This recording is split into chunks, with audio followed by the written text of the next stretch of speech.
Sarah Matthews served as deputy press secretary in the Trump administration. Tim Miller is a former Republican strategist and is now host of the Bulwark podcast, and both join me now. So I'm going to start with you because we have talked about Haley and Haley voters and Haley's future before. I just gave my rundown of what I think is going on here, but what am I missing, and what's your take on what her calculation is? Yeah, that last clip was hard to listen to. It all was, but, her talking about how she's going to tell the hard truths, and then contrasting it with being like, I'm going to vote for Trump because he stands with our allies. It doesn't make any sense. And I don't think she is trying to make it make sense, right? Like, what is happening here is pretty obvious. Nikki Haley wants to have a future in the Republican Party. She thinks a punishment worse than death is what Liz Cheney is going through, where she's not welcome at Republican fundraisers and Republican events and, at Republican hobnobbing at Sullivan's Island in South Carolina. And she wants to potentially run for office again, whether it's 28 or 32 or 36 or whatever, assuming we have elections then. And so Nikki Haley knows if she endorses Joe Biden this time, then she will be persona non grata. And she figures if she votes for Trump and gives some, mealy-mouthed, half-justified BS rationale for it, then her options will be open. And that's all this is. It's about keeping her options open in Republican politics. It's nothing more, nothing less. It's a sad state. The allies thing really struck me, too. And watching it again, I was like, that does not make any sense, that particular point. Sarah, you were a Haley supporter. You talked about how you supported a number of things she said. You also tweeted when she came out with her endorsement, quote, the outcome was both predictable and inevitable. It's sad to say that, but I agree with you.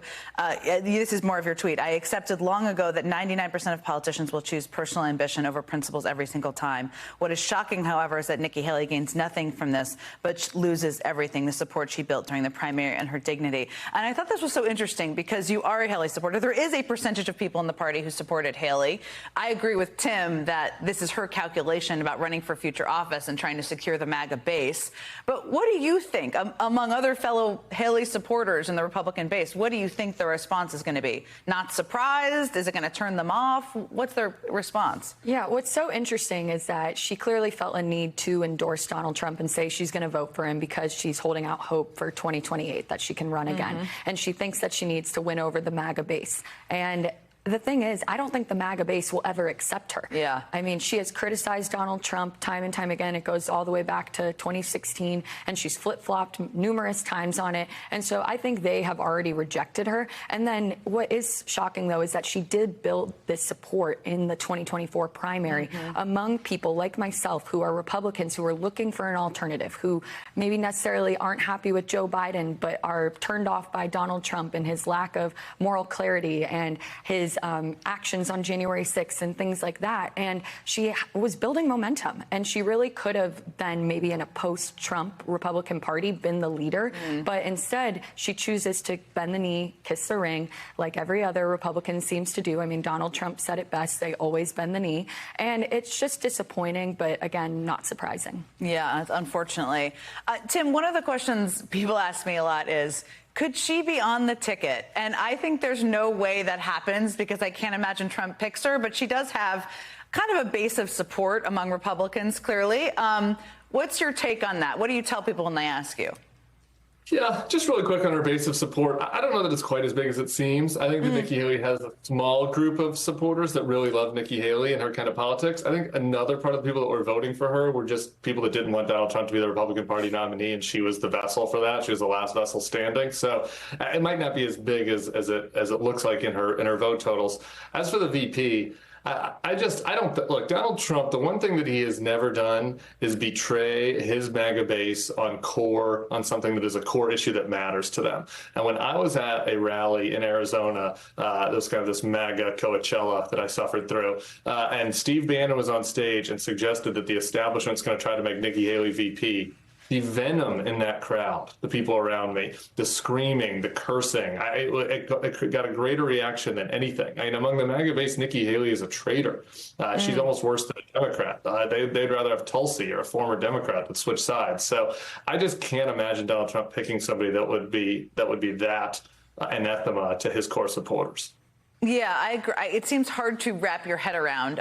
She also has challenged him in the past, so I don't know how much he would like that. So let me ask you, I mean, because some of our reporters have done kind of some interviews with people, man-on-street interviews, where they talk to people about Haley supporters, about what this means for them, her support. Let me play a quick bite of that, and then I want to get your take on the other side. Would you be disappointed if she endorsed Trump? I don't really think she will. I think she'll just keep. If she does, I'll vote Democrat. That's all there is to it.